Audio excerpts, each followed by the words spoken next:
Hello and welcome. We just got finished reading The Fairy Dance. And it's just one of those stories about how you're going about your normal day, and out in November, which apparently is when the fairies have the most power over things, this lady was going out to go get some water, and she slipped, which is a bad omen.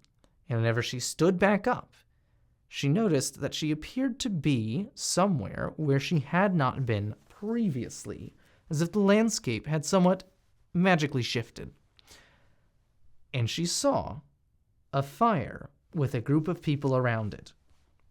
And normally a fire with a group of people around it is usually a safe thing to approach because you're out in the wild. So having people who know how to make a fire and safety in numbers and all that, she approaches, and everyone stops talking and making music and just looks at her. Now, this is probably where you should run. If everybody stops what they're doing because someone approaches, it's a bit odd if they all just intensely stare at you. However, a beautiful man with blonde hair rises up, very kingly nature, and asks to dance with her. And, whenever she refuses because there's no music, he creates beautiful music that only the fairies can make. And so she dances. And after the dance, he invites her to eat. And so they go down into this hole in the ground, which, by the way, you shouldn't follow somebody into a hole in the ground unless it's like a basement of your friend's house and you trust that person. But just, if it's somebody you've never met, don't follow them into a hole in the ground. It's just not a good idea. But she goes down there, and everything is beautiful, because the fairies really enjoy beautiful things. But what they enjoy more is stealing people, I guess. And it should be said, this was the prettiest girl in Ireland. It's not just a regular girl, it's the prettiest girl. And the fairies, loving beautiful things, want her to be a part of them.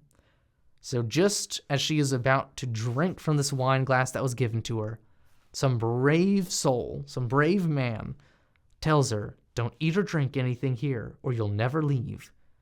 And the day and the night continues to go on, but she won't eat or drink. And finally a fairy puts his foot down and complains to her and is like, why won't you drink anything? We're hosting you. It's right and the correct thing to do. And then I'm assuming it's the same person. Grabs her. And this guy has red hair. I don't know if that's actually noteworthy, but the story notes it. Grabs her, hands her ground ivy, and tells her to go home and don't let go of this and keep this close to you. Close the door, go to bed. And so she runs home being chased by the fairies, but they don't have power over her. So she's able to stay ahead of them, make it to her house, bolt the door, and hop in bed. And the fairies outside just knock on her door and they say, if you let go of that, we're coming to get you. But she holds on to it. She keeps it precious and safe because it broke the magic of the fairies. And it says that she remembered the music for a very long time, but she was never taken. So, good on her for managing to follow the instructions given to her, and good on the person that helped her out of the fairy cave.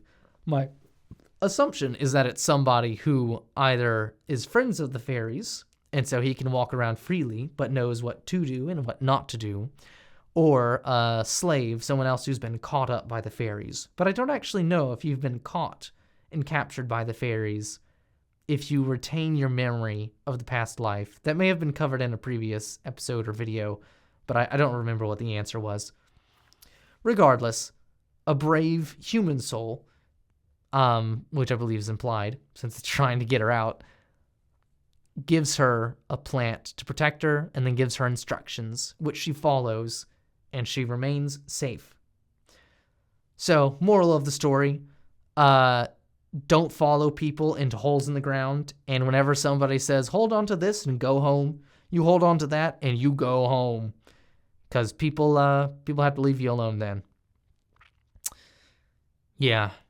And apparently, another moral of the story, don't be the prettiest girl in Ireland because then the fairies want you. You know, just par for the course. Everybody wants you, even the fairies.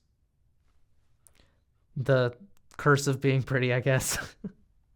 Anyways, that's what I got out of the story. What did you get out of the story? Let me know down in the comments below. And don't forget to like, subscribe, hit the little notification bell, and check out one of these other videos right here. Thanks.